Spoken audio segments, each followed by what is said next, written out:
All right, guys, hello and welcome. It's been a while since we've all been here together, but I wanted to go ahead and open item 1.01. It's 5:30 p.m. on October 21st, and we're going to call the meeting to order. All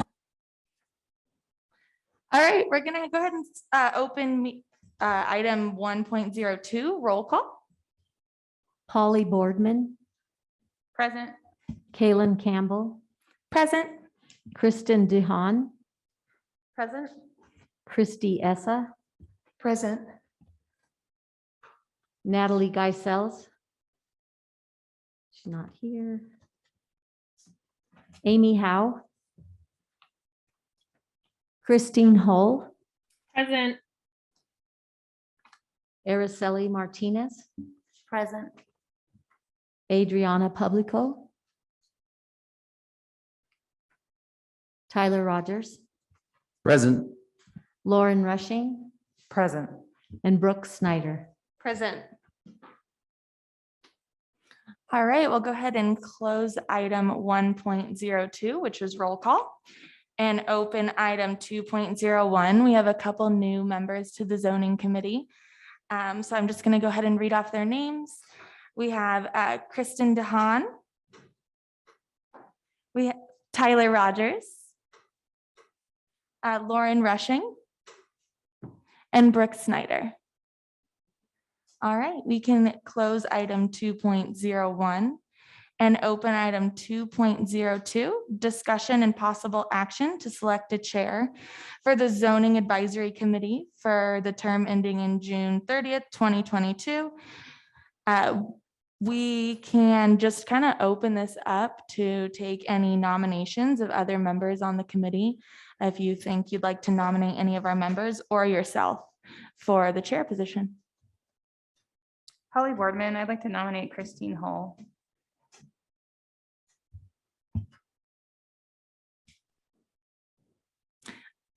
Would anyone like to second? I'll second that. Open for public comment? Okay, we can open it up for public comment. Pablo Nava Duran,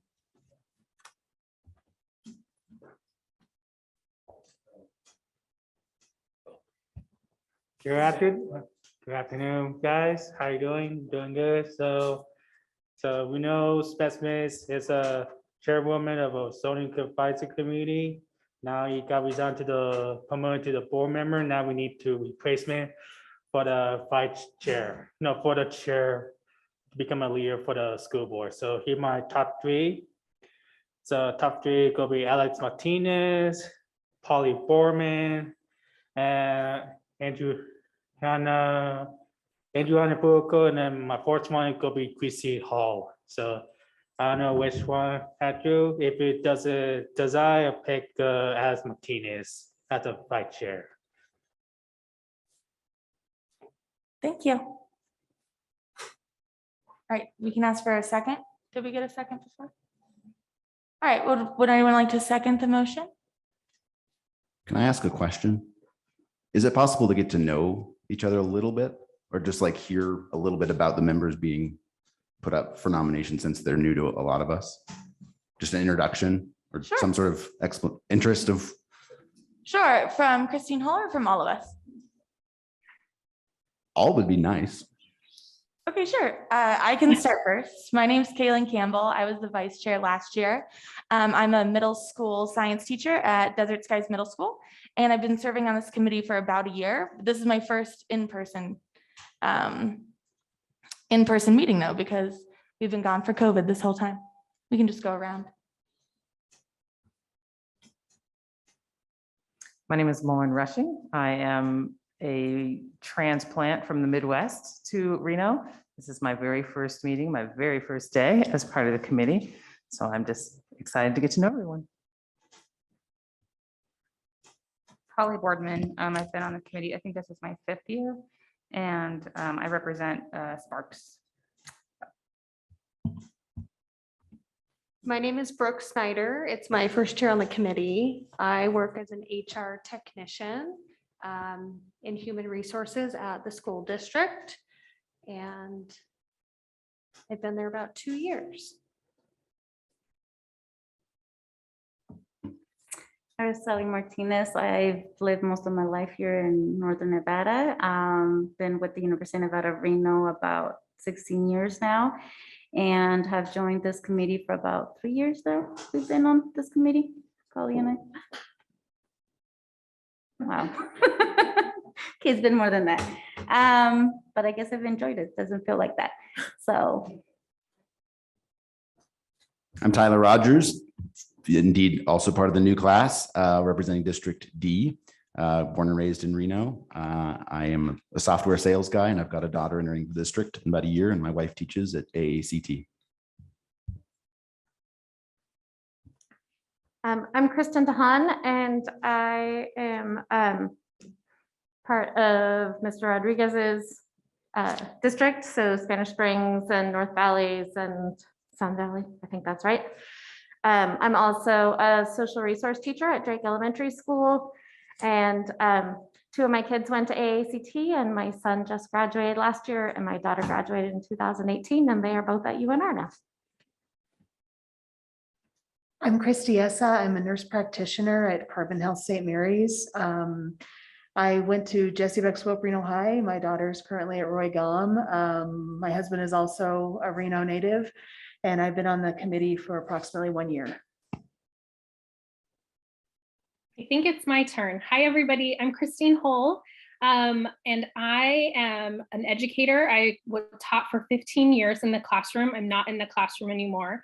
I'm a district parent. I serve on the state's Blue Ribbon Commission, and I'm definitely an advocate for education and zoning. I'm a native Nevadan, and so went to Lincoln Park, Dilworth, and Reed High School, and have taught at many schools in the district. So I'm really familiar with the geography of the district. I think that's kind of a general overview of who I am. Excellent. Thank you guys all for sharing. Do we have any other nominations?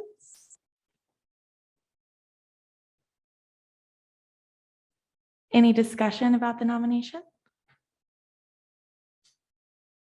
Okay, I think we can open it up to a vote. Oh, can we get a second nomination for Christine Hull? Second. Can you state your name for the record? Lauren Rushing, second. All right, and I think we can open it up to a vote. Do I just ask for aye or nay? Okay, all those in favor, say aye.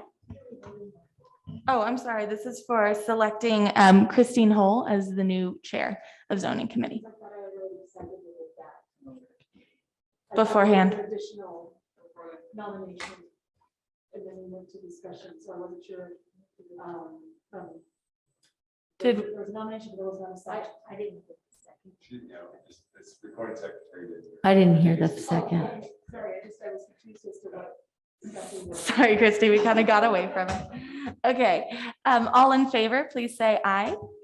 Aye. Aye. Any opposed?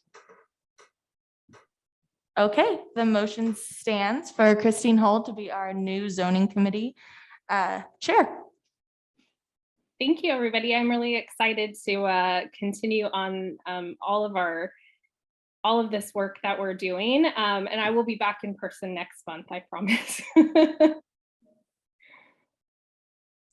And then, Christine, I think you go ahead and take over for running the agenda items from here.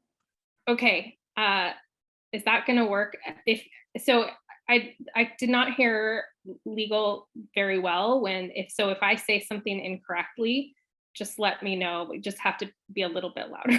I just want to make sure. And then if I don't do it right for notes, just let me know. So moving on to item 2.03, discussion and possible action for selecting a vice chair of the Zoning Advisory Committee for the term ending June 30th, 2022, selecting from the current membership. Do we have any nominations for a vice chair?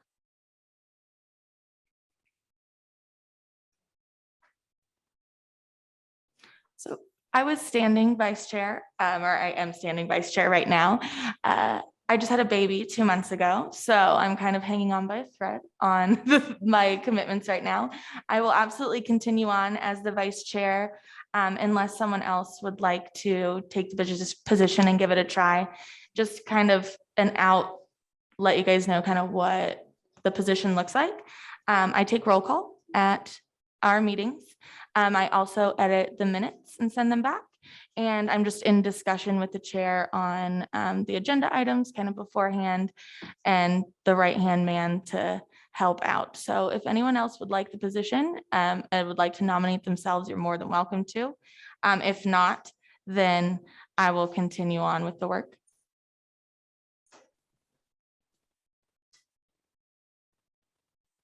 I'll nominate myself as vice chair.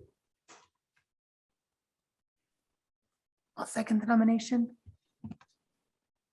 Could I get who the second was? Okay, thank you. Okay, do we have any discussion? Oh, public comment first, right? Sorry, making sure I'm doing the order right. Do we have any public comment for item 2.03? Yes, Pablo Nava Duran.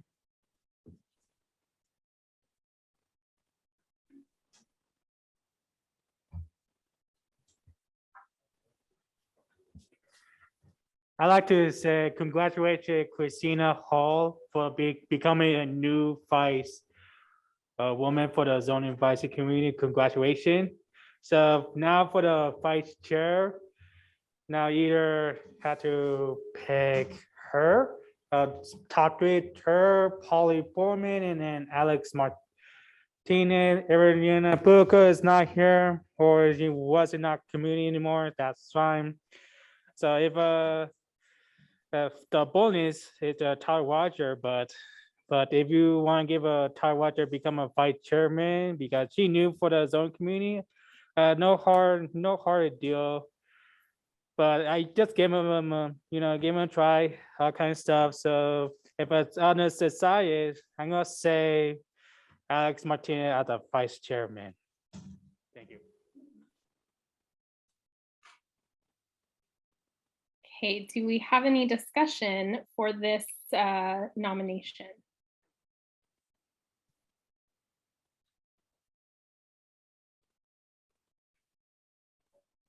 Do we have, so we take a vote now, right? I just want to make sure we're doing it in the right order. Yes. Okay. All those in favor, say aye. Aye. Aye. Okay. I believe the motion passes. So congratulations, Tyler. Welcome to the zoning committee. We're going to throw you right in. Thank you. Bring it on. Yeah. Okay, next up, we have item 2.0 for possible action to approve the minutes of April 15th, 2021. I believe everyone that's in person should have them in front of them. If not, they were emailed to us. Do we have any corrections?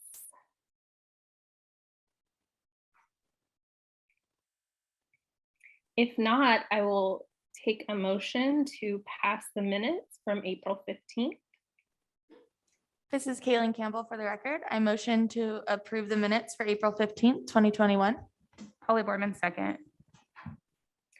Okay, do we have any public comment for item 2.04? No public comment. Okay, so at this point, we will, everyone who is in favor, say aye, please. Aye. Aye. Aye. Okay, motion passes for minutes for April 15th, 2021. Okay, next up, item 2.05, we have a presentation from the Washoe County School District Office of the General Counsel on Nevada open meeting law and requirements for public bodies. So I will turn this over to our General Counsel.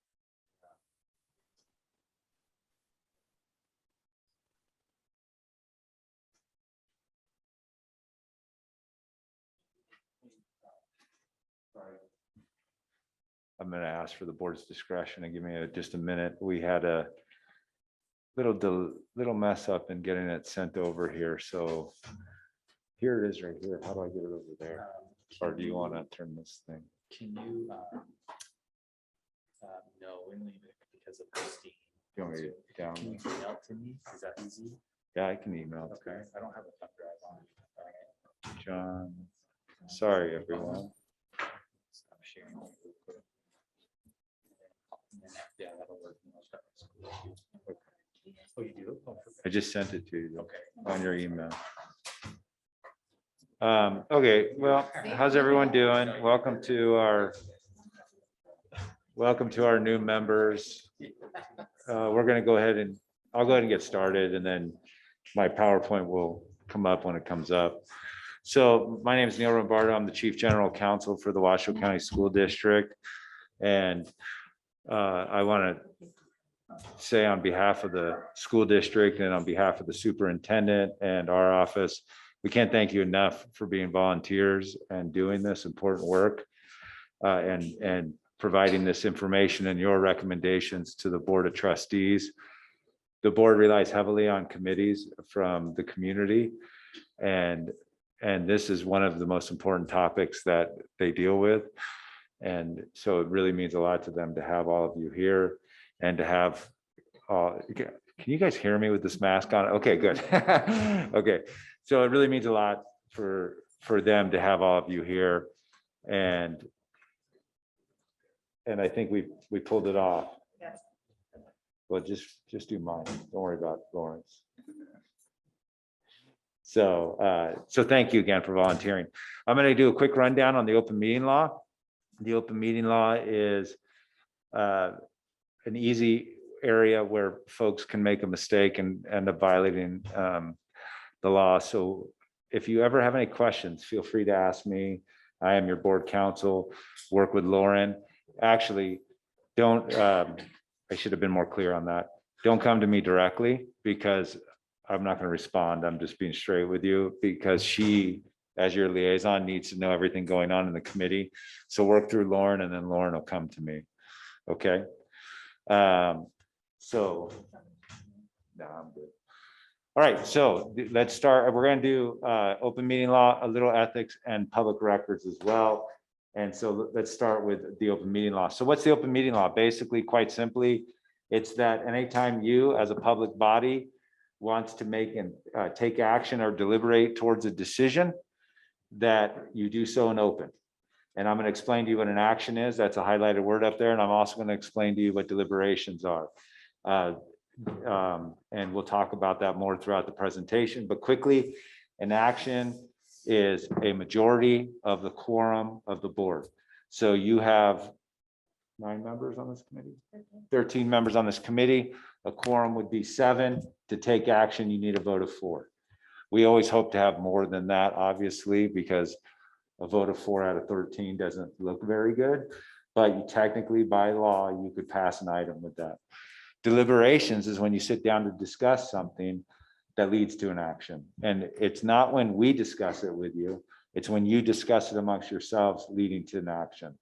So anytime you're discussing something that's going to lead to an action or you're taking action, that has to be done in open, at an open meeting, which is agendized and posted and all of those good things that we're going to talk about here in a minute. So who does the open meeting law apply to? Well, quite simply you. You're a public body as defined by Nevada law. So you are a subcommittee of the Board of Trustees. You are not the final decision maker. The board is the final decision maker. But as I said to you earlier, they really rely on volunteer committees like this, and they tend to follow your advice for the most part. We had a few, we had one that I think they sent back for you all to consider again, if I remember. It does not apply to staff meetings of the superintendent. So if Lauren and I were meeting with Adam and the superintendent, that's not an open meeting. An open meeting is basically the legislative branch of our government. So our legislative branch of government is the Board of Trustees. You are a subcommittee of that legislative branch, so you're part of the legislative branch. I would be part of the executive branch, as would Lauren, the superintendent, et cetera. So there's your civics lesson for the night. We don't have a judiciary branch. Thank goodness. All right, so what's a meeting? All meetings must be open. You guys can read. We'll go quick here so we can get done. A meeting, as I said to you, is when a quorum meets to discuss something within zoning. So can you all get together and have a adult beverage of your choice? Of course, that's not a problem because you're not going to discuss zoning and you're going to just talk about UNR football or something like that, right? So that's fine. But if you all gather to discuss a zoning issue, then you better make sure that we have an agenda. You better make sure Lauren's there. You better make sure I'm there and Adam Searcy's there and all of those folks so that we can advise you on how to move forward on zoning issues, okay? So what you really want to do is avoid the serial communications or the rolling quorum, which we're going to talk about here shortly. So look at that, the next slide. So what's the walking quorum? So what happens is, this is how you're going to violate if you violate, and you're not going to violate because you're listening to me closely and you're not going to do what I'm about to say that you shouldn't do. The easiest way to violate the open meeting law is through text. So what happens is Tyler texts Araceli, who then texts Brooke, who then texts Polly, who then texts Lauren. So what's happening is Tyler's conversation with Araceli is getting passed on to Brooke, and now Brooke is passing on to Polly. So how many people do we have on the text string? 4. And then it's going to go to Lauren, that's 5, and then we're going to go, so you guys see where we're going here? So we're going to get once we hit 7, we've just conducted a meeting over text. So we don't want to do that, right? So you really, really got to be careful on how you text each other or email each other. I strongly advise that if you email, you do not send an email to the entire group. You send it just to Lauren. If the entire group receives an email and you feel compelled to respond to it, do not hit reply all, because you're now gathering all of you together in an email. Reply back to the sender if you want, if you really feel compelled to. I would recommend you don't and allow Lauren or Adam to respond on your behalf. But that's what you want to avoid, okay? So you want to avoid what's called serial communications or serial gatherings, serial communications, rolling quorums, walking quorums. Those are different terms that are used in the open meeting law world. But really what it is you don't want to collect 7 of your thoughts in one space. So it doesn't mean all 7 of you are there. It just means you've shared the thoughts of each of you. Okay, does that make sense? That's the most difficult part of this. I've got a question. Sure. The role of the chairwoman, Christine, to respond to public comment or on behalf of the board. Can you expand on that? Sure.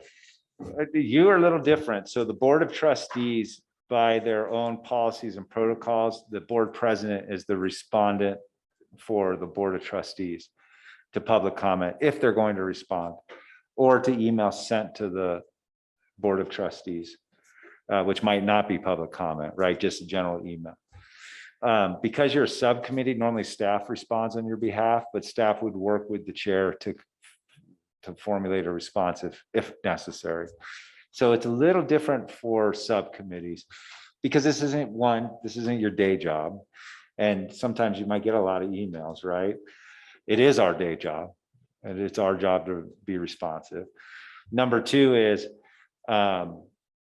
you are, as subcommittee volunteers, expected to listen to staff's presentations and then make your own deliberated decisions. Well, it's up to staff to inform the community. And so it's a little more difficult for you to be able to provide that information until presentations are received. Whereas with the board president, she's an elected official. So it's a little different, right? As are the trustees. So that we do it slightly different. You obviously understand board protocol, which is why you asked the question, I'm guessing. So it's slightly different for subcommittees. Subcommittees, the staff liaison, which is Lauren, should be your respondent. But I know Lauren, and I always tell staff liaisons, you need to make sure you're working with your chair so that they're in the loop of what's going on. And so that should be how it works. Did that answer your question sufficiently, or do you have? It does. I just want to, I'm going to walk away with the expectation that it's not forbidden to respond to public emails as a committee member, but that It's- your preference would be copied on that communication. Absolutely, yeah. If you're responding, though, you should at least keep your staff More on, liaison yeah. in the loop. Okay, Yep, thank you. absolutely. That's fine. So I'll, pay attention to electronic communications. I know I just said this, but this is the area where issues are going to arise. Be careful on emails, be careful on text. Do not create group text. Do not group email each other. Just flatline, and then there's no issue. And I have enough issues. And so I would appreciate it if you didn't do that.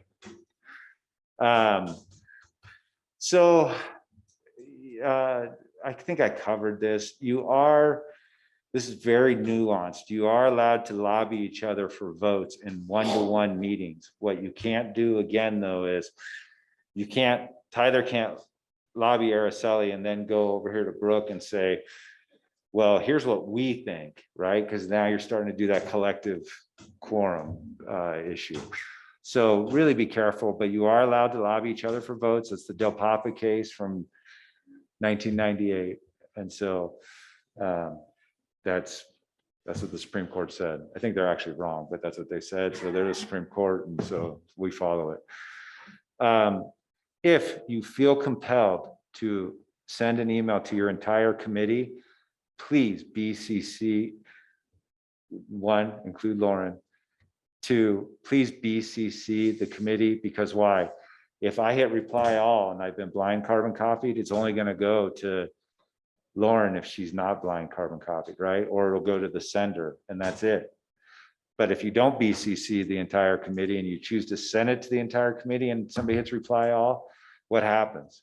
It goes to all of you. Now you've started deliberations, and that's going to be a violation. So I know I've probably said that 6, 7 different ways. So I would hope you would realize how important that is. That's the easy way to violate. That's why I'm doing that. So there's some new laws on this, but basically you can hold meetings via telephone, via video conference. It doesn't really change us too much, the new law. So let's just stick there. We're doing a hybrid meeting today. If we conduct a meeting using these methods, now that COVID protocols are gone, we do have to provide a location for the public to give public comment and participate. Under COVID, we didn't have to do that. So as I mentioned earlier, what's not a meeting, social function, you are obviously allowed to go to the brand new opening of a new high school or new elementary school or new middle school or any of that stuff, or go see your children and it happens to have 7 other members there. That's all fine. All types of social functions are fine. I tell the board of trustees, there's 7 of them. If you go to an event, just don't stand near each other. A little, right? So a little different for them. So also what is not a meeting is you are allowed to meet with me regarding litigation. This will not really happen to you. So we'll just keep going. So remember, an action is any decision that's made or consensus. So be careful, please, when you're talking. If you start building a consensus and you start agreeing, make a motion and let's go, because you've talked about it enough. And so once you build a consensus under Nevada open meeting law, that's an action. So it's okay to do that. You're expected to take action. But sometimes we have a tendency of talking things for too much. So for too long. So once you get to that point where you've built a consensus of hopefully 13, but 8, 9, 10, whatever, make a motion, move the item along. But again, be careful in your serial communications, texting, emails, because if 7 of you agree on a topic via text or an email, that's also an action, which would be a second violation of the open meeting law. The first violation being your deliberations, the second violation being your action. So don't do that. Have I said that one enough? Okay, you got that one. All right.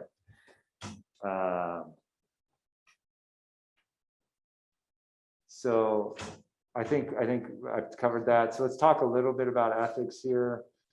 If you feel that you must abstain for some reason, talk to me. You're not elected, so you have a slightly different rules, but I'll advise you on how to proceed with any abstention. Basically, if you feel like you have a personal conflict of interest, actually don't talk to me. Talk to Lauren. Lauren will talk to me, and then we'll get you the answer on how to proceed. Most of the time, all you'll do is just disclose, hey, my child goes to Bird Eye Elementary School, and so this zone may affect him or her. That's it. That's all you have to do. And then you still get to vote on the item. But this way the public knows that you've disclosed any conflict that you may have. And the reason why you would get to vote on the item is because your child is not receiving any special benefit by whatever zoning decision you make. All the children are getting the same benefit from it, right? Or detriment, whatever the case may be. Let's hope we're all moving towards benefits, right? So, this is for public officials. This is kind of a standard open meeting law presentation that I give to Nevada Association of School Boards and all kinds of different folks. So we can skip that one. So back to a quorum for you. You don't really have to worry about this, guys. We'll handle this for you, but it's 7. If you don't have 7 people here, we're not holding a meeting. Even if there's people here to make public comment, it's unfortunate and it's sad. And I hate to send people home and not allow them to make public comment, but that's the law.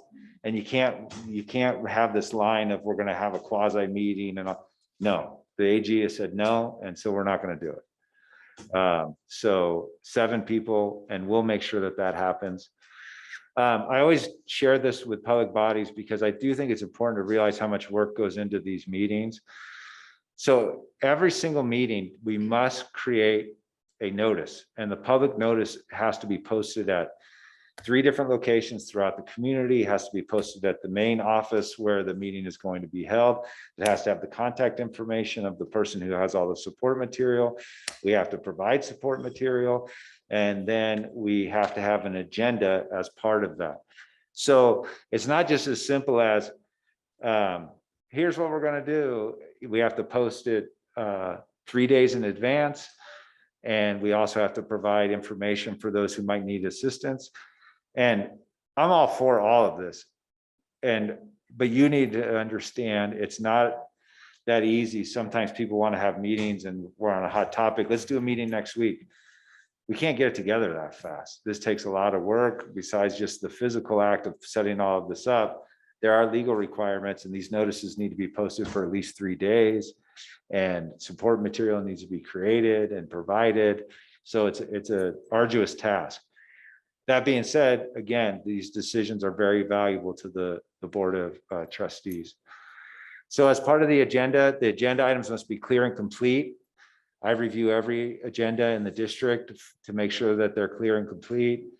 That's kind of a redundant sentence. Clear and complete, otherwise known as not vague, but nonetheless, okay, we'll go with that.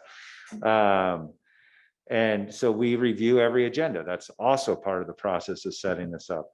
Then you also have to have a public comment period, and every person is entitled to 3 public comments on every 3 minutes of public comment on action items. And then you will never hold a closed meeting, so we can skip that one. And I think we're pretty good on that. If you look at our agendas, though, they're big. And why are they big? Because it talks about the restrictions that we place on public comment. And it talks about where you can get the support materials. It talks about if you need assistance and things of that nature. So public comment is technically not required on every individual item.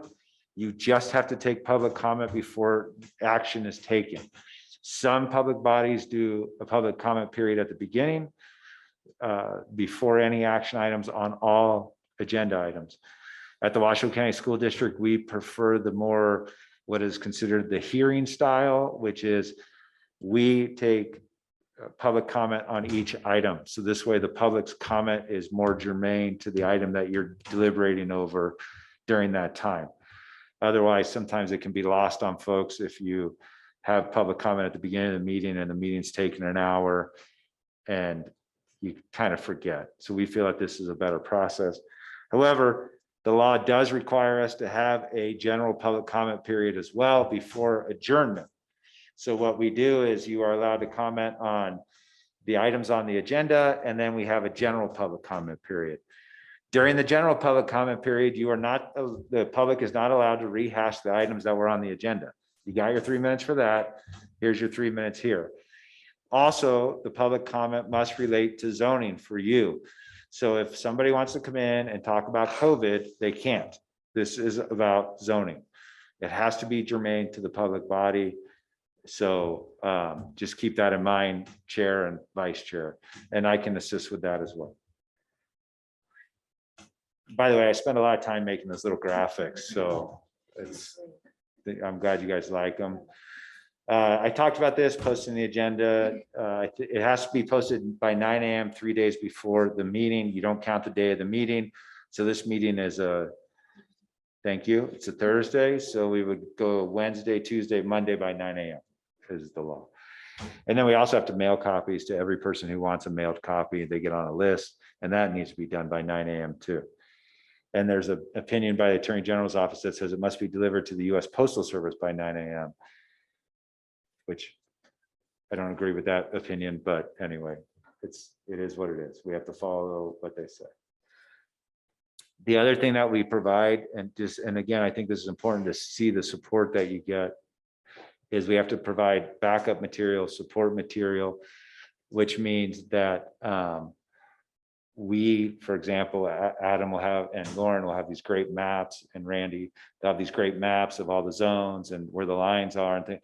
All of that has to be made available to the public, and we have to download it to a computer system, and the public has to be able to go and get it. And so, or we have to be able to email it to them. So it's just a lot that goes into these meetings. All right, I think I've kind of nailed this. May I ask a quick question? Of course. Are you the only one that's allowed to send this to the public? Or if somebody goes, hey, I know you're on the zoning committee, can you send me the maps that were sent to you that are going to be made available publicly? I Are think you we- should work with Lauren on that if Okay. somebody asks for it. Not me. I don't No. send out stuff. But I think you should have Lauren do it. I think what you could say is, you know what? I'll talk to the staff liaison. Her name's Lauren Ford. Give me your contact and I'll have her send it. Okay, You just want a record, right? And plus, as a committee member, you don't want to get caught up in who knows what that's going to lead to. You send an email, and the next thing you know, it's going to end up into a discussion, and you're going to end up on some thread that you don't want to be on. So it'd be best to make Lauren be on that thread. Sorry. All right. You can't talk about people at your meetings. I can't imagine this will come up, but if it does, you just can't. You have to give the person notice. Kind of an interesting topic lately. Anyway, so golden rule of the open meeting law. I made this up, but I have seen this stolen by other Nevada attorneys, so I'm very upset by that. I did not get credit for it. But if the public body is not sure whether a certain act should be done in the open, it should always perform that act at a properly noticed open meeting, and there can never be an open meeting law issue, period. So if you're not sure, don't do it. That's another way of putting it. That could be the new golden rule. We could copyright it and then, okay. So the last thing I want to share with you is the Public Records Act. It's important for you to understand that your communications with Lauren and her communications with you and your communications amongst each other are considered public records. So they have to be turned over if people request your communications. So I strongly suggest, if you are not an employee of the district, that you go get a free email, Gmail account or Yahoo account and make it dedicated just to zoning. So, you could make it like Lauren's new. So we're going to use Lauren as an example in this case. Lauren, you could do laurenzoning@yahoo.com. And then all your zoning communications are in one spot, because if we do get a public records request, then we only need to turn over that email and we don't need to dig through her emails. the last thing we want to do is go to court and have a judge look at our emails, right? Personal emails and things of that nature. And our office is required to fulfill by board policy all public records requests. I don't want to go through your personal email. So if you have a dedicated email just for zoning stuff, that would be awesome. And even if you work for us, that'd be great too, if you want to set one up. So I strongly suggest you get a Yahoo or, and I'm not here sponsored by anyone, even though I probably should get some, but just kidding, just kidding. Yahoo, Gmail, and any of the other ones. I don't know what else is out there. But I do suggest that I think I'm comfortable sharing this because it happened in a public meeting. We had a member of a different public body who worked for the airport authority, and she was using that email. She's like, oh geez, I didn't realize that. And so she had switched, you know, so just don't do that unless you don't care. But I think most people care. So I think that's it. Yep, I did it. All right.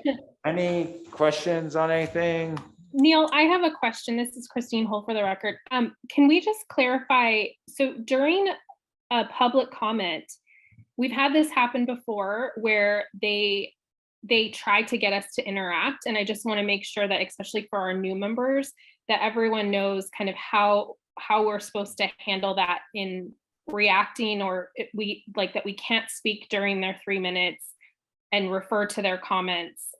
So if you could just clarify exactly how our interactions with those public comments are supposed to be, that would be really helpful. Yeah, sure. No, that's a good question. I probably went too fast. So if you read your agenda, the Office of the General Counsel recommends that you don't respond. You may respond. I want to be clear. The law does allow you to respond. The problem is if you respond and you guys begin to talk about something and that item is not on the agenda, that's a violation of the open meeting law. So we really discourage the back and forth interaction between the board and the members of the public making the public comment, members of the public commenting, because you could lead to open meeting law violations. If somebody's going to respond to a public comment being made at the meeting, it should be the chair and it should be quick and to the point. That would be our recommendation. But again, we strongly advise that you do not have the back and forth. You give the person their 3 minutes. The only time, if you want to clear a record, okay, maybe. Sometimes people make false assumptions, but let them finish their 3 minutes, respond, and that's it. Don't start the conversation. Okay, great. Does anybody else have any other questions for? I've got one here. This is Tyler. What are the ramifications of violating the open meeting law? Are we going to prison? Actually, it could be a misdemeanor offense if you did it on purpose. They'd need to show intent. It would be, without going too far into it, it's a specific intent crime, which means you have to intend the act and intend to violate, which is a pretty high standard. It is a misdemeanor though, but more likely than not, it would be it would be a reprimand by the Attorney General's office. We would have to correct it on the record. And if it gets too carried away, the Attorney General's office can sue to void your actions. They can sue to enjoin your actions. So there's a couple different things that can be done. And now private citizens, if they are harmed by your act, which maybe could be a failure to notice, this is newer, there is a private cause of action for them to sue and recover monetary damages. So that would be against the district, not you personally. But let's just go with this. You're not going to violate because you're going to listen to what I tell you to do. So far, I've been doing this for almost 25 years, and I haven't had one successful complaint against me, and you're not going to create it. All right. So let's just go with that. Did we have any other questions? Okay, I think we're ready to move on to the next item on our agenda. Thank you so much, Neil, for all of that information. If somebody wanted any of that information, what would be the best, just for their reference or their binders? can we just go through Lauren for that? Yeah, Lauren has the PowerPoint. Okay. Sorry, I just didn't get it here in time, and she No, can- that's fine. she can get it to you all. Okay, great. Thank you so much. Neil? I have a public comment card on this. Is this, it's not action?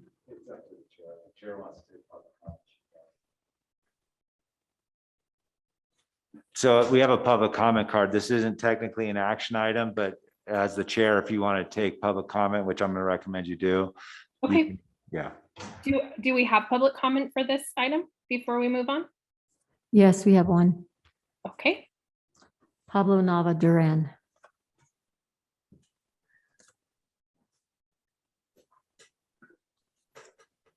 Good evening. I'd like to say congratulations, Tyler Weatherbury, for being vice chairman. So now move on. So we got to talk about open meetings law. You got follow law. You know, you follow the open law on purpose.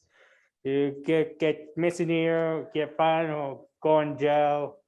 So I know I'll end you up in prison. So I have some questions from Neil Bumble.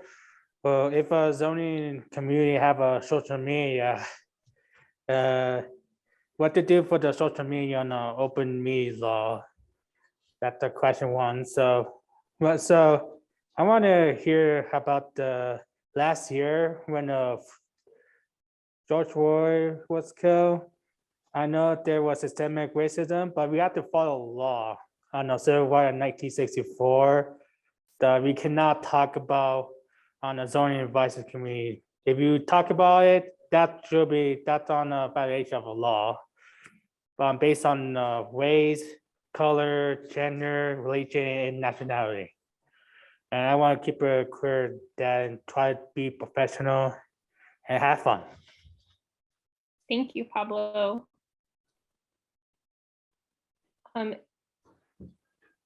Neil, I don't think that we talked about social media. I don't know if we want to wait for that for another meeting or if you want to respond to that. yeah, sure. I would, if the board wants me to, I would just strongly suggest that you be very careful on your social media. It can also be a meeting if you guys start talking or commenting on each other's.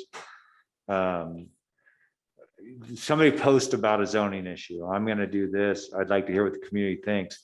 And then the rest of you start doing thumbs up or hearts or whatever. I don't do all that stuff. So, but you start doing all that business, that arguably is a quorum if 7 of you are together, and that's arguably an action. So there's no opinion out there, but there is the opinion about electronic communications and that it should be avoided and it can result in a violation. So, I don't want you guys to be the ones to do it, right? We're not going to do that. So we're just not going to friends each other, or if we are, we're going to not talk about zoning. So sound good? All right. And if anybody has any questions, we reach out to Lauren first. And then she'll get Neil's opinion if we can or cannot. This is Kristen DeHaan for the record. I have a question. Can we say on social media that we are a part of the zoning action committee? Yeah, yes, absolutely. That's fine. And if the public wants to contact you about it, that's fine, because that's like getting an email. I would strongly advise against that because you're exposing your social media account to public records. But that's, if that's a way that you choose to communicate, then that's your choice.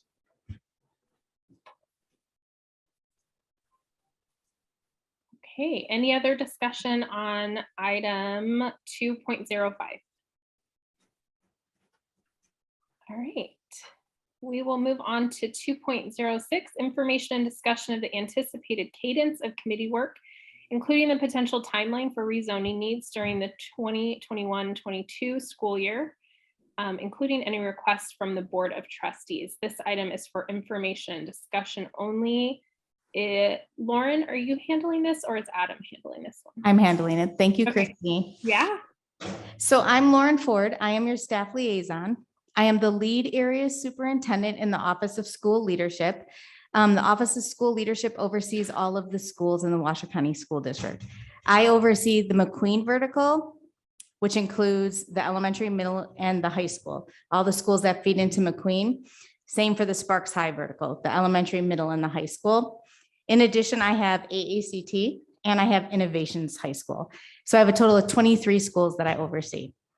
As your staff liaison, I meet with Adam Searcy and Randy Baxley on a regular basis. We also meet with a growth committee, and that is run by our Chief Operating Officer, Pete Etchert.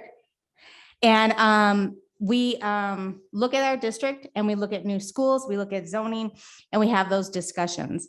We do meet with the chair regularly and have discussions about what this cadence would look like. So this cadence was developed in collaboration, as you can tell, with a lot of people, and we did so at the end of last school year. We are going to, our October meeting, which is usually our very first meeting, is an introductory meeting. We meet our new members, we learn about open meeting law, and we talk about kind of the cadence for the school year. And we usually have one item for information only. And tonight we're having the rezoning. In November, you'll see that we're also going to take action on that. So our plan usually is we do an information about something. We talk about it, have a discussion, information only, and at the next meeting, we take action. If you take action, then Adam Searcy and myself and the chair go to the Board of Trustees meeting where it is presented and either it is accepted, is that how I say it? Accepted. And if they're the ones that have the final decision on your recommendation.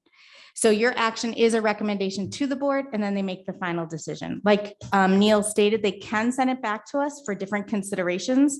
That does occur sometimes. I've also witnessed the board kind of change our recommendation. That is their purview to do so. And then, so for November, we are going to take action for Vertigum at that time. And then we're going to introduce the new elementary school in the Southeast Reno area. If you saw a couple meetings back at the Board of Trustees, it was also called Rio Wrangler area, opening a new elementary school. When the school board decides to open up a new elementary school, that takes us into action to look at zoning. So the next step is for Randy and Adam and I to collaborate, and then a presentation will be done in regards to that area and possible options for you. That is a big one. And we did put that on there to be discussed before we take action. So we did have 2 meetings to kind of discuss that item and take action. If we choose to take action earlier, we can I can write the agenda so that we have the opportunity to either take action or just have that discussion. And then we go to the Board of Trustees and then a decision is made at that meeting. You will know which meeting that is. You are welcome to attend that meeting, but the only ones that will be on the microphone would be Christine, me, and Adam at that meeting. And then we leave it open for meetings for other areas, considerations as necessary, because sometimes school board members are out in the community and they've noticed things and they do make a recommendation to us to consider something. So then that would be put on our agenda as well. So that is the cadence for this school year.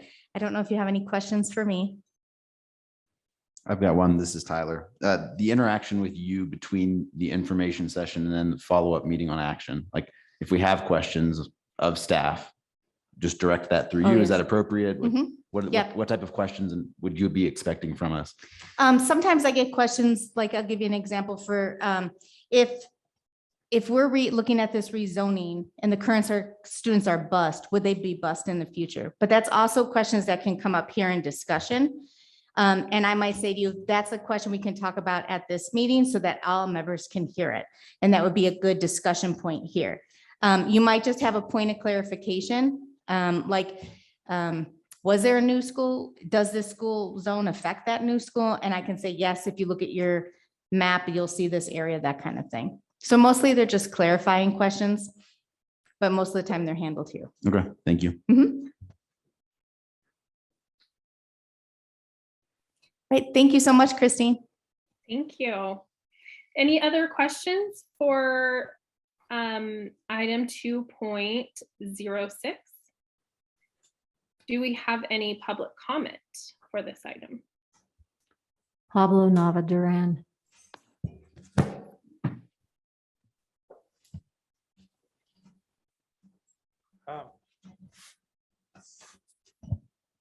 So I wanted to say I know we did change a little bit, so October is a Verda elementary school that talk about today. So November, it's like take action in November and talk about introduction for Southeast Reno. So I don't know what location for November, but it got to be between those two, so people don't have to track that far.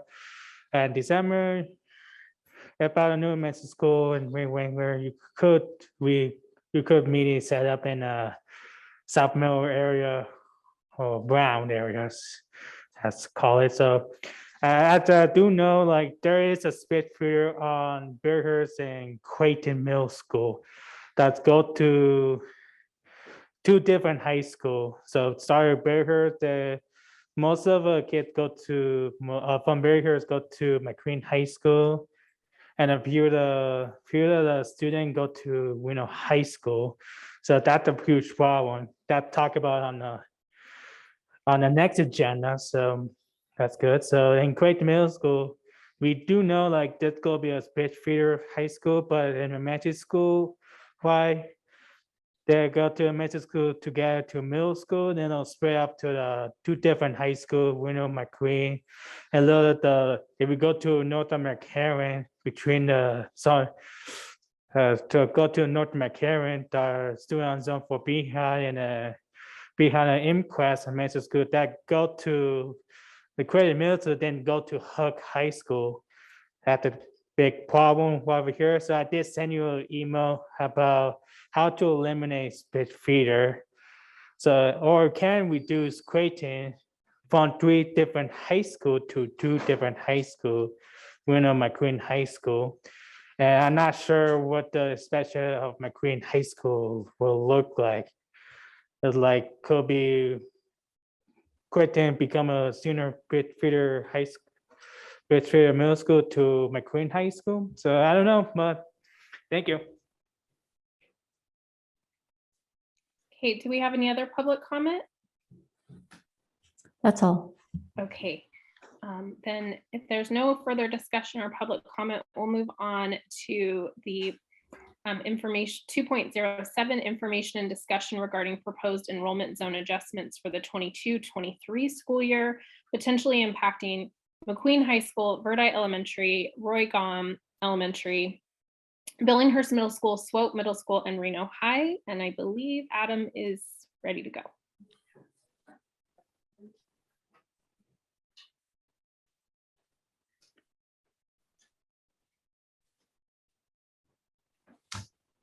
Adam, I just wanted to say, this is Christy. Yes, I just wanted to make again an announcement that my daughter does go to Roy Gom Elementary School. So I just wanted to make that known.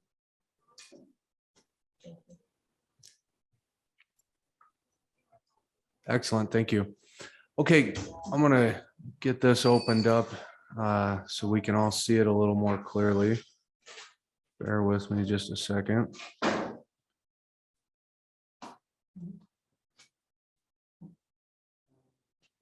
Good. Okay. Hey, good evening, everybody. My name is Adam Searcy. I am the Chief Facilities Management Officer for the Washoe County School District. So first of all, welcome. It's nice to see everybody in person. It has been a long time, if ever. It's great to see so many new faces. Echo what Mr. Lombardo said previously. We really appreciate the work that you all do. This committee has done some really strong work over the last few years to help us manage the facility use across our district and really benefit the kids. So I appreciate it. It's important to many people and work hard with this committee, and your efforts contribute significantly to that. So thank you. I'm over facilities, so capital projects, construction and maintenance of new schools, but also there's a few folks on our team who really specialize in the data management and analysis, whether it's creating GIS-based maps or just projecting the enrollments, things like that. It's kind of what my role on this committee includes. Anyway, tonight we're going to be talking about a couple proposed options to modify the enrollment zones for Verdi Elementary School and Gom Elementary School. In particular, you'll see they also potentially affect the middle schools and high schools associated with those schools. This was an area that was previously considered by the zoning advisory committee several school years ago, which is healthy. You know, we got a lot of public comment, a lot of committee deliberation, and ultimately the committee chose not to take action. So in some regards, this is one of those types. It remains one of those types of scenarios, as opposed to like the construction of a new school, where we really do need to take action in some form or fashion. This one is sort of an opportunity that we feel the committee could choose to take action on. So it's changed since 2017. We'll talk about it in a few different ways, but it's really influenced by growth in the Verdi Elementary School area, a desire, you know, as you become more familiar with the committee, a desire to create more logical, compact, neighborhood-based school enrollment zones, or make improvements to existing enrollment zones kind of in those lines. But also it's been influenced by the ongoing construction and addition to Swope Middle School, which creates more of an opportunity here than existed the last time we discussed this. So that's kind of just a preview, and we'll dive into the content fairly swiftly. I'm going to narrate this to some of the folks who maybe haven't seen some of this type of information the way we like to present it. So this is just an orientation slide. So hopefully you can read this or have read it online elsewhere. You can get your bearings with the schools themselves, and maybe you can see where Interstate 80 is and stuff like that. But what the colors and lines on these maps mean, we try to outline all of the elementary school boundaries with these blue lines. So for example, this is the Westergaard, this is Westergaard, this is their enrollment zone. And the colors are representative of the middle school boundaries. So all of this lavender is zoned for Billinghurst, all of this green is zoned for Swope, etc. This is Clayton. And then on the next slide, you'll see high school boundaries also. But so again, just sort of an orientation, not only to where we are in the world, but what these maps tell us. This one, let's look at the Verdi Elementary School boundary. Of course, Verdi proper, all of the expansive, you know, foothills here, but really the area we're going to be talking about is this sort of long neck that extends all the way up to McCarran. This is all zoned for Verdi Elementary School, and then also Billinghurst Middle School. And really just sort of logically speaking, trying to illustrate the distance. So a big driver of this conversation, no pun intended, is that transportation distance, whether it be through the parents and families or school bus transportation on I-80, 9 or so miles from this furthest area versus GOM, always struck staff as maybe an opportunity to improve in a few different ways. So that's really just an intro where we're at. And this is zooming in. Okay, the same colors and lines apply to this map, just zooming in. And on this one, we added the existing high school enrollment zone boundary. So you can see this distinct different line. This is McQueen High School zone on this side of the line, and Reno. You'll hear us refer to or use the term split feeder from time to time. In an essence, like we want to keep the kids matriculating from elementary to middle to high school together as a group. That's not always possible when we get into certain middle schools where geographically some of them are, it's more reasonable for them to go to one high school and others to another. But in this case, you can see in particular, these students are zoned for Verdi, as we discussed on the last slide, Billinghurst in the lavender, right? But then on this side of this line, these students are actually zoned for Reno High School. So again, another irregularity that we thought we could work to improve upon. Okay, and as always, stop me as I go along. I'll try and make sure I hit all these points as we go along. Okay, so this is another type of slide that you're going to see a lot of. If you don't like spreadsheets and maps, this might be a great experience on this committee for you, but these are the existing capacities and enrollments and the projected enrollments as of this fall. So we're going to step through this data so you kind of get a sense of what we're depicting, and then you'll become familiar with this format, right? So GUM Elementary School has a rated maximum capacity of 543 students. This column, additional temporary, refers to portable classrooms.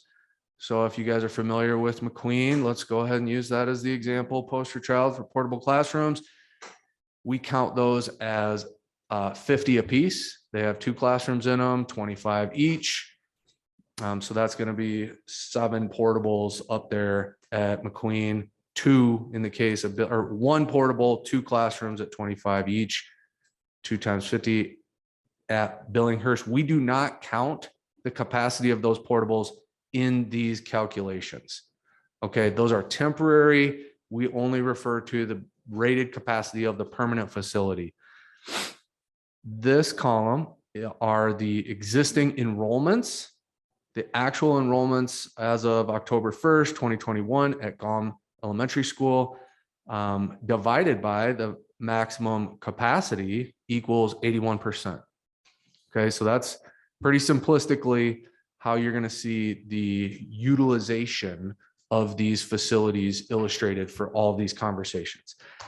And then we project into the future. So we spend a tremendous amount of time gathering information from the University of Nevada, Reno, Truckee Meadows Regional Planning Agency, and a variety of other sources, as well as our own internal data related to student generation rates and student matriculation rates and ratios. They differ in different regions of the community, to try to project how many students we're going to have at every school on any given year. This what the takeaway here is really all of the growth, for example, that is discussed and planned and in various stages of entitlement and design and construction, particularly within the Verdi Elementary School area, is, to the best of our ability, incorporated into these projections.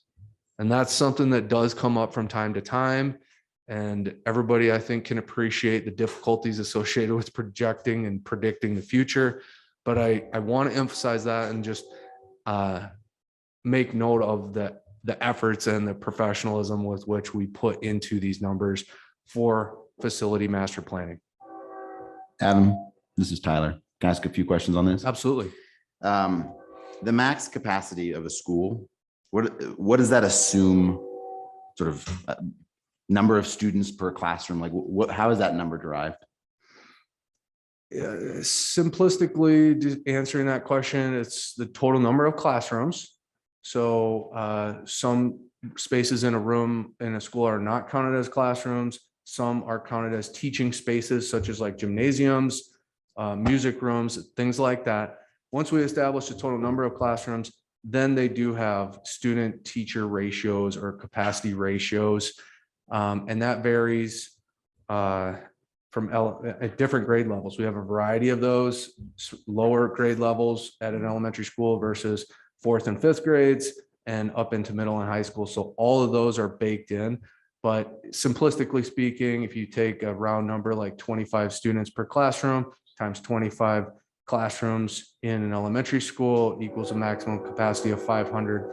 That's crudely how it's calculated. Okay, thank you. And then these percentages, how do they compare across the district? And like, are these schools, is this pretty representative, 70 to 90%, or are the, like, I'm just sort of curious how this relates to the rest of the district.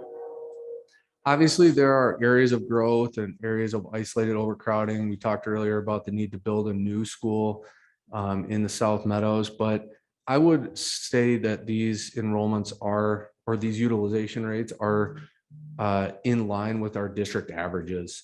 We do have some written board regulations regarding, defining underutilization and overcrowded status, et cetera. I think we can all appreciate that the maximum amount of students in every single classroom is not necessarily the ideal environment It's the maximum. The targeted ideal population of a school might be more in the 80% range, plus or minus, right? So Okay. there's a healthier environment, but not underutilized. But yeah, these are all right in line. You can see we'll shade it. And So this doesn't feel like an overcrowding issue. It feels more like the nuance of where children are fed across these different zones. Like that's kind of the problem that we're trying to solve. correct. As I mentioned earlier, less on the overcrowding or new school construction, more on the illogical boundary lines, the excessive distance, the split feeder scenario going between high schools, things like that, coupled with the expansion of SWOPE I'm going to elaborate Okay. on. Thank that's you. Creating this opportunity. Thank you. Of course. So just a couple other points on this slide here. You'll see some of these dark colored lines on the school years, these vertical lines. These indicate some of these changes that are noted below. So the first one, in school year 22-23, the new Hug High School is scheduled to open. So that is reflected really in these numbers a little bit, and you're going to see some changes go into effect. And these lines basically are just there to confirm that those changes associated with this Hug High School opening are incorporated into the numbers you see here. Similarly, in 22-23, the capacity of the expansion of SWOPE will be completed, and the sixth graders at the zoned elementary or the feeder elementary schools to SWOPE will be enrolled at SWOPE starting next school year. So GOM is directly impacted by that. They currently have K through 6. Next school year, they're going to be K5, and those sixth graders will be at SWOPE. And that's really what creates the opportunity here. And that's what these vertical lines are there to illustrate. And then in 23-24, the new W. Smith Career and Technical Academy High School at the current Proctor Hug campus is scheduled to open. That too will have an enrollment impact on these high schools and others, which is incorporated into the numbers that you see here. So I'm super over explaining this for you guys that maybe are new to seeing it. There's a ton of data in all cases, but I'm taking a little bit of time now so that we can, kind of pick up the pace as we get into this. Any more questions? Okay, we're going to dive in. This is a reorientation slide. We've seen this just a minute ago, but just for the purposes of making sure you have your bearings, we're going to throw it at you again and then show you scenario A1. So this, I like to put them back to back. You can see existing, right? This area, West 4th Street, this is McCarran. This is 4th Street, all the way over to this high school boundary, of course, the Truckee River. These are the existing zoning boundaries. And then on slide 7, this is what's being proposed, that this entire area here bound by the existing high school boundary is rezoned from Verdi to GOM. So this blue line would move up onto this high school line. This is I-80. And all of these students would be rezoned from Verdi to GOM and from Billinghurst to SWOPE. So you can see that's why this area is green, whereas the existing slide shows them in lavender. The impacts here, you can see 52 current Verdi Elementary School students within that area would be impacted, and 29 current middle school students would be impacted as well. That corresponds almost exactly with the number of sixth graders at GOM who are going to be moved up into SWOPE next year.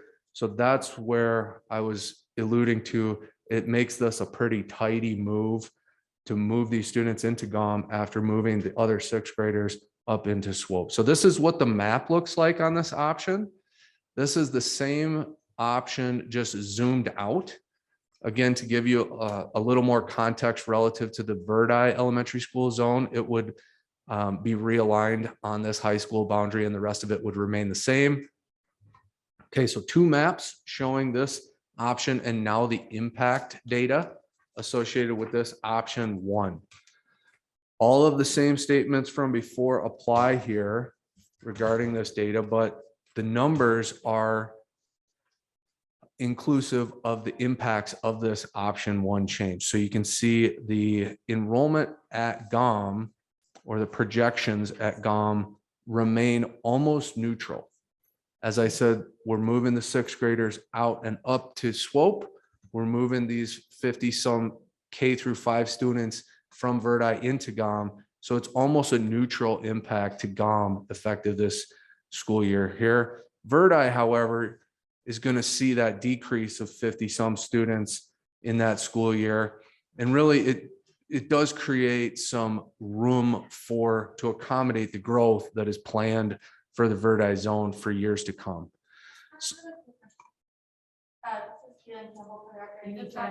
Oh, I'm sorry. Keelan Campbell for the record.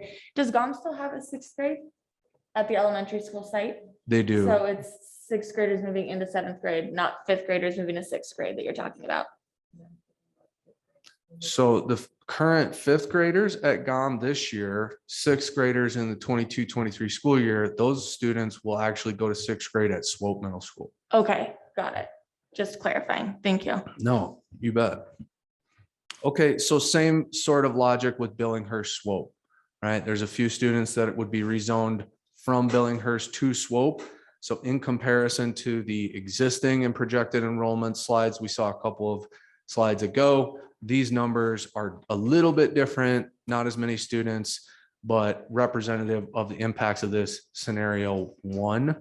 The high school zoning is actually not impacted by this option. And so these numbers are identical to the slide previously. Christy Hessa, I'm just curious, so the proposed new area to go to GOM and Swope would then go to McQueen? Good question. So back to the proposed area. Currently, this is the neighborhood that we're discussing rezoning from Verdi to GOM. They're currently zoned for Reno High School, and that would not change in this scenario. You bet.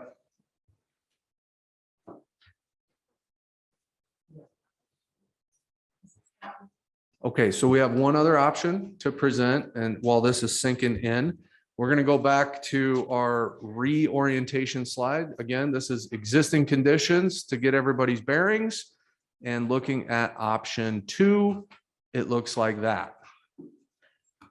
Okay, so similar in that we're moving students from Verdi to GOM and from Billinghurst to Swope, but you'll note on the existing slide, the current high school boundary that goes right through this neighborhood. It's on a logical boundary if you really know that neighborhood and zoom in on how those subdivisions connect or do not connect. Actually, this is rather logical for these neighborhoods to go to Billinghurst, McQueen, and these neighborhoods perhaps look to go a little bit more to the east. However, we wanted to at least consider this and present this for your consideration to really move that high school line to the end of that West 4th Street neighborhood. And it looks like that.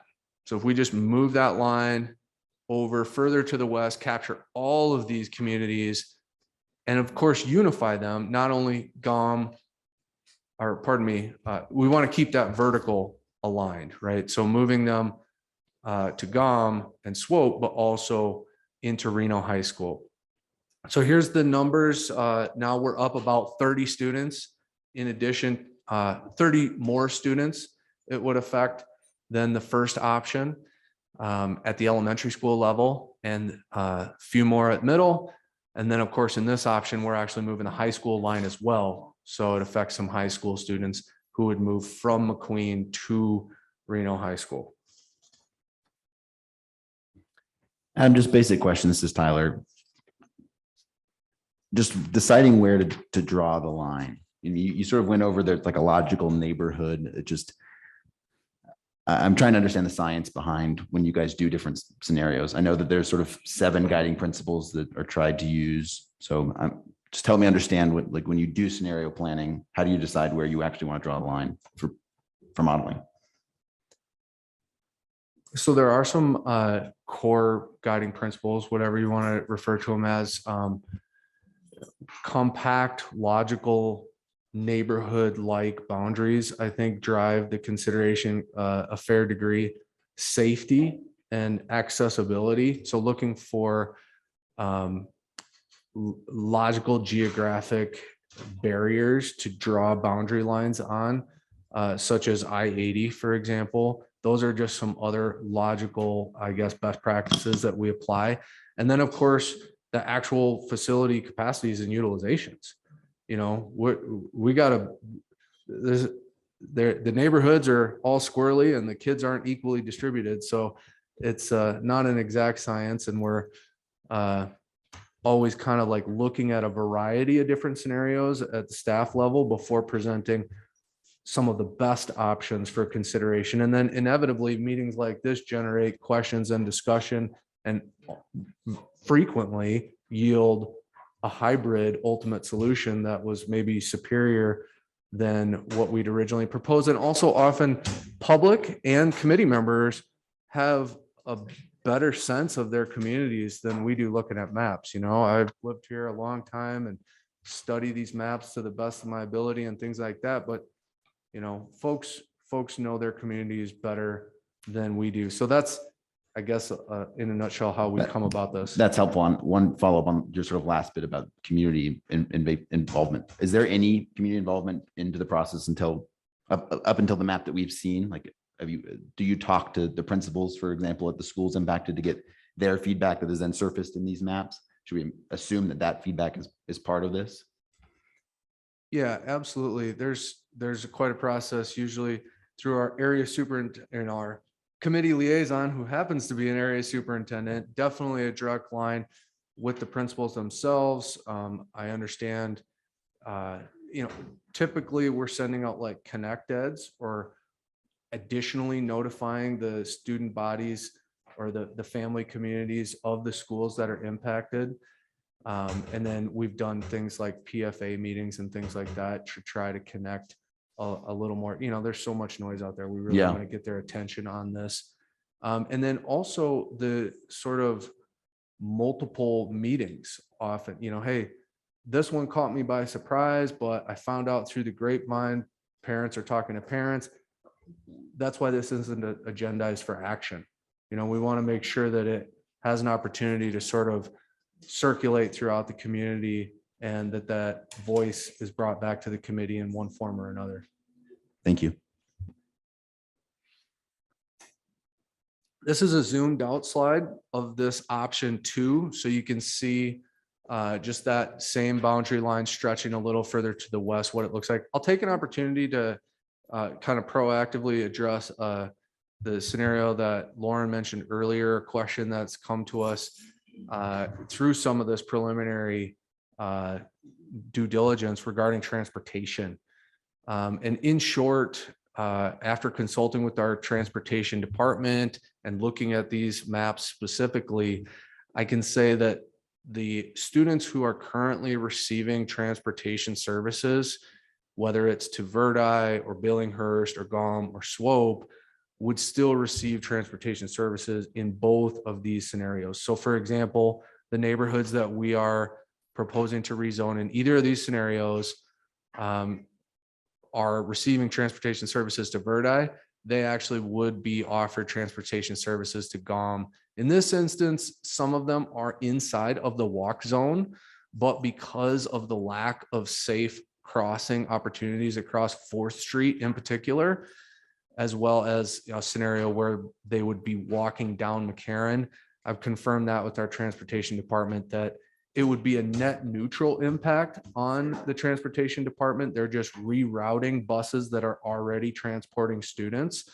But furthermore, it would be a neutral impact on those families at those residences. They would still receive transportation services in either scenario. So Adam, Christie has a quick other question. The transportation you mentioned just for the elementary schools, is that going to be the same for the middle schools, or are those students that were impacted who are being moved to the different middle schools? Is that the same with the buses? Correct. That's correct. Great clarification. Thank you. That's sort of a blanket statement, elementary, middle, and high, all students who are receiving transportation services currently. So if you're living in these neighborhoods and receiving transportation to Billinghurst Middle School or McQueen High School, you would continue to be offered transportation services to Swope or Reno, either because you're also outside of the walk zone or because of some of those unsafe crossings that we would provide transportation for, really in any scenario. So my question is, if you look at that, I'm very familiar with this neighborhood.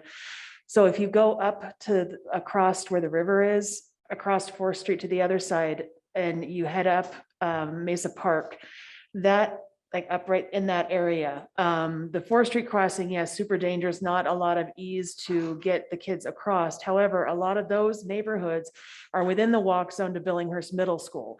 And so having them now be there and having to go to Swope, I'm just concerned. Those kids right there, I believe, are in the walk zone to Billinghurst. And so I just want to get verification before we make any decision. That specific area, are they going to be bused to Swope? Because they're not provided busing services now, because there is Safe Cross to go from there to Billinghurst. It is a walk zone.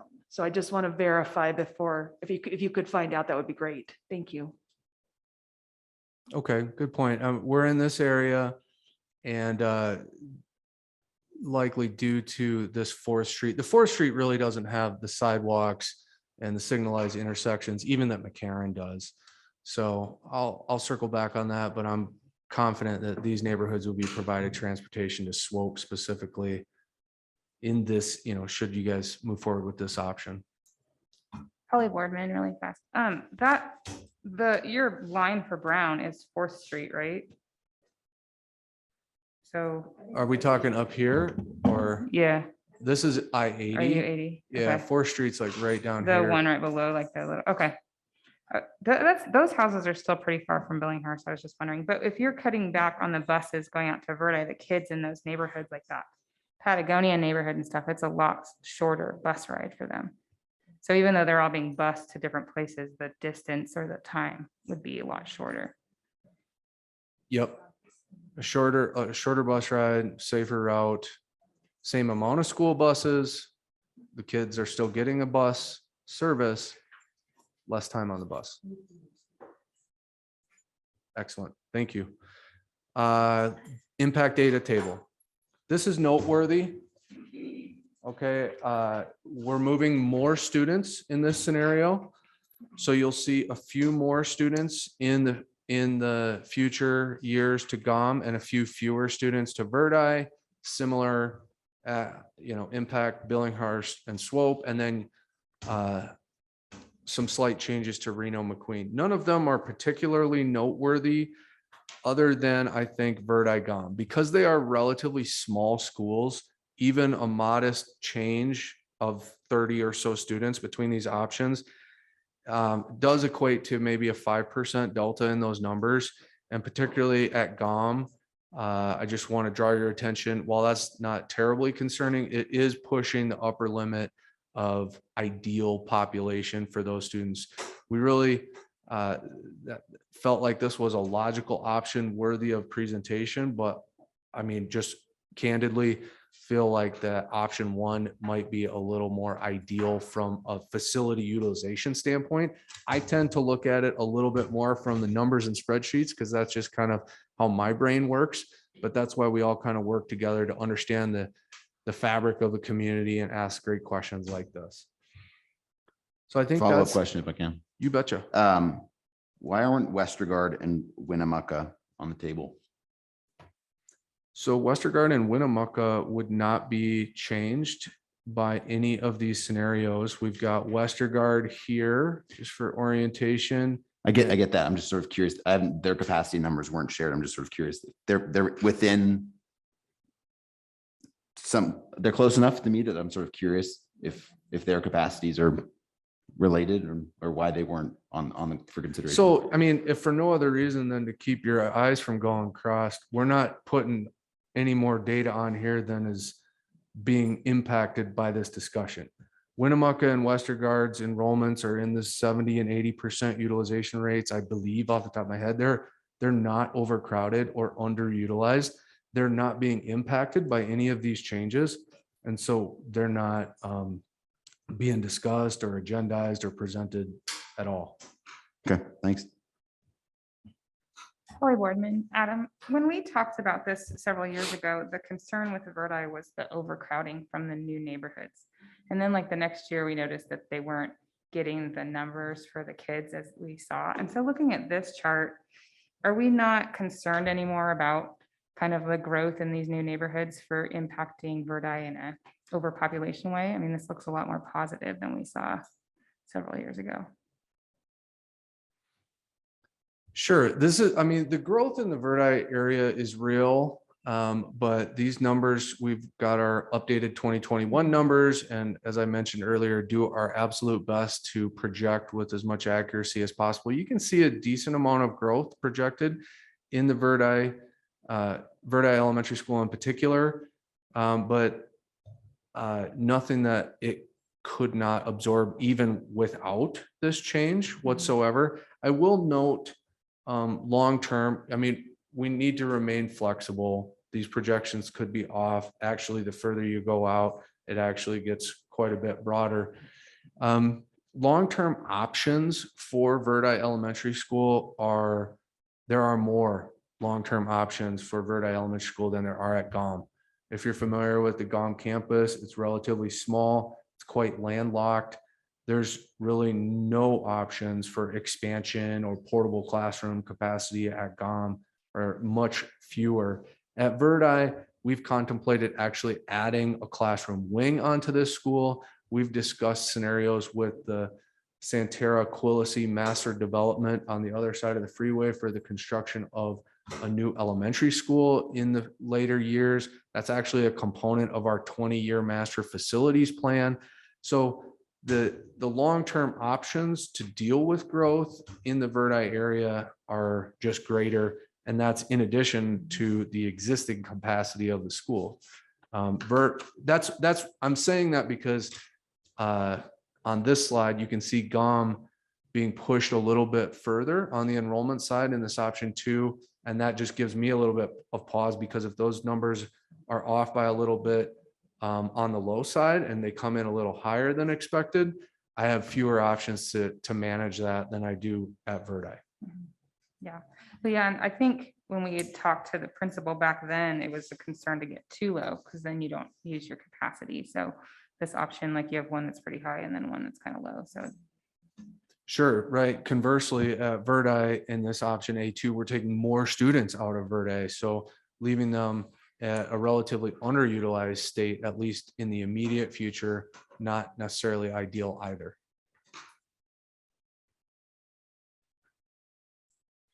Adam, I just had a quick question. I know that at Roy Gom, they take on a lot of other students for special programs. Are those numbers taken into consideration for these numbers, like the SWAS program, et cetera?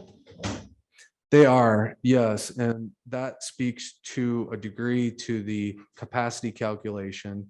Some of those special programs have unique student-teacher ratios as well. We do know what special programs are located at the schools. That is factored into the actual capacity of the school. We took a look also at the variances. That was something that came up during the last time we talked about this. Students who maybe aren't actually zoned for GOM, for example, but for whatever reasons are enrolled at GOM. That happens at all of our schools, is very normal, and GOM's within a normal range now as well. So that's just something that working with staff and with families we're sensitive to, but it's all taken into consideration in these numbers. It's an interesting point you raised about variances. Is there any sense of people that already live in these areas that have requested a variance to go from Verdi, that are zoned for Verdi, to go to GOM? Like, do those give sort of any indication of preference of folks? Certainly, there's variances all over the district for various personal reasons, where people work, where siblings go, where families, parents, mothers and fathers, et cetera. Lots of different reasons why folks request variances. I don't know specifically if there's students from Verdi who've requested to go to GOM. But I did pull some numbers ahead of time to just really validate that the variance, the numbers of students attending GOM, for example, specifically on a variance, are within the normal range of the rest of the elementary schools in the district. So it's something that we factor in, but it's not, out of whack, I Yeah, guess, okay. with other schools.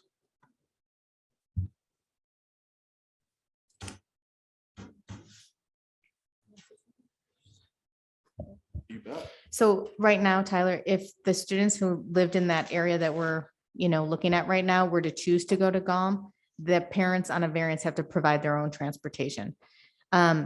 So at any school, right? If you choose the variance option, you don't get the transportation from the school district, right? So by rezoning them, then they would have bus transportation to GOM. Does that make sense? It does make sense. I'm just sort of trying to see if there's some indication of parent preference. If there's a bunch of people requesting variances already from this neighborhood, that might indicate. And I guess what I'm trying to say is like transportation is a factor. I Yeah. wouldn't want to request a variance if I need a bus for my child, right? But yes, there are parents in that area who have requested variances to GOM when speaking with the principal. Thank you. Christy Hesse again, I just wanted to make another note that if anybody has ever had the option or opportunity to see pickup and drop off, traffic is a humongous issue at the GOM campus. Comes onto McCarran, and it's just more traffic in that area. It's already super congested during that time. So I just wanted to make people aware of that.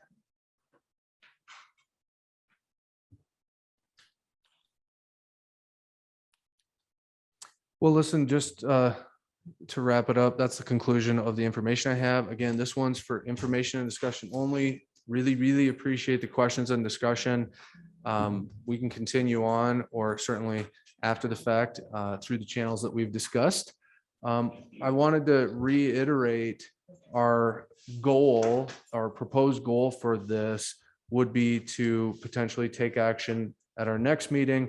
And then I really do want to highlight, this is proposed to go into effect in the 22-23 school year. So next school year, as opposed to likely future items that we might take up on our agenda would likely be proposed for the 23-24 school year.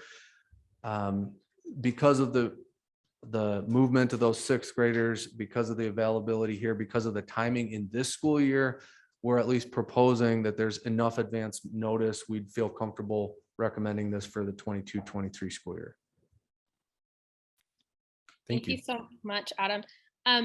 This is Christine Holt. Can we leave the presentation up for public comment just in case we need to refer to the map? Oftentimes the public comment wants to go back to the map. So I think this is a good time for us to call for public comment now. Nicole Chugeler.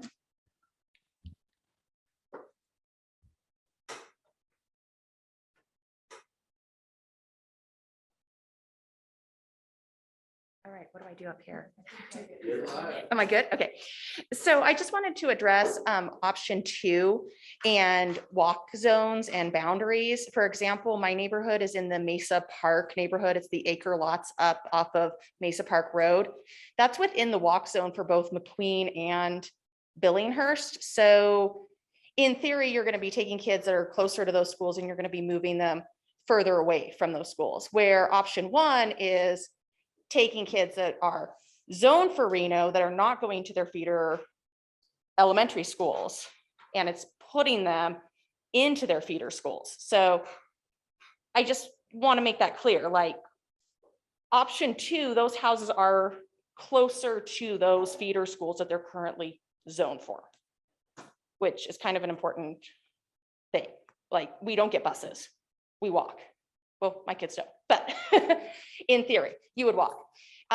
Where option 2, or option 1, those kids are already zoned for Reno High, which means by the time they make their friends at Verdi, make their friends at Billinghurst, and then they're zoned out at the end of 8th grade into a new school. But again, option 2, we're within the walk zone of our current feeder schools. So you're changing everything for option 2. You're changing elementary, middle, and high school zoning. All right, thank you.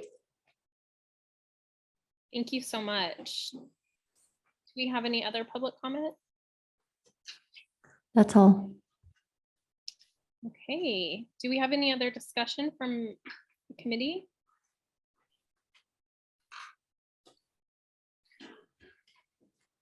All right, well, then we will move on to our closing items, which is in section 3.01 is our general public comment for any items not specifically addressed elsewhere on the agenda. Do we have any other public comment? There's no more public comment.